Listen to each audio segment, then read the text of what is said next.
തൃശൂർ ദേശമംഗലത്ത് ഇതര സംസ്ഥാന തൊഴിലാളികളായ ദമ്പതികൾ ഷോക്കേറ്റ് മരിച്ചു.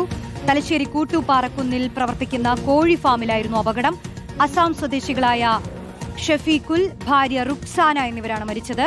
ഇരുമ്പകശ്ശേരി സ്വദേശി അഷ്റഫ് എന്നയാളുടെ ഉടമസ്ഥതയിലുള്ളതാണ് ഈ കോഴി ഫാം. ഷഹബാസ് അഹമ്മദ് ചേരുന്നു. ഷഹബാസ്, പറയൂ.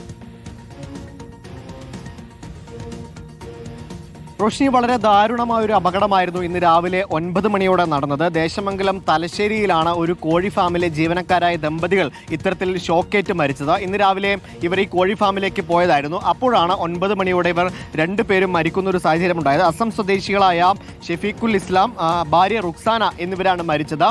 1000-ഓളം കോഴികൾ വളർത്തുന്ന ഒരു ഫാമാണ്. ഇരുമ്പകശ്ശേരി പള്ളത്ത് വീട്ടിൽ അഷ്റഫ് എന്നയാളുടെ ഉടമസ്ഥതയിലുള്ള ഫാമാണ്.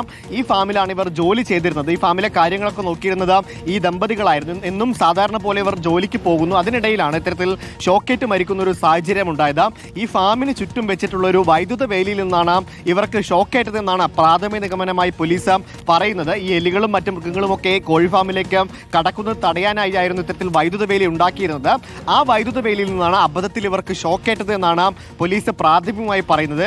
7ഉം 3ഉം വയസ്സുള്ള 2 കുട്ടികളുടെ മാതാപിതാക്കൾ കൂടിയാണ്. അതുകൊണ്ട് വളരെ വേദനിപ്പിക്കുന്ന ഒരു സംഭവമാണെന്ന് ഈ ദേശമംഗലത്ത് ഉണ്ടായിരിക്കുന്നത്. രാവിലെ 9 മണിയോടെയാണ് ഇത്തരത്തിൽ ഈ കോഴി ഫാമിലെ വൈദ്യുത വേലിയിൽ നിന്ന് ഷോക്കേറ്റ് അസം സ്വദേശികളായ ദമ്പതികൾ മരിച്ചത്. റോഷിനി, ശരി, ഷഹബാസ് ആണ് വിവരങ്ങൾ നൽകിയത്.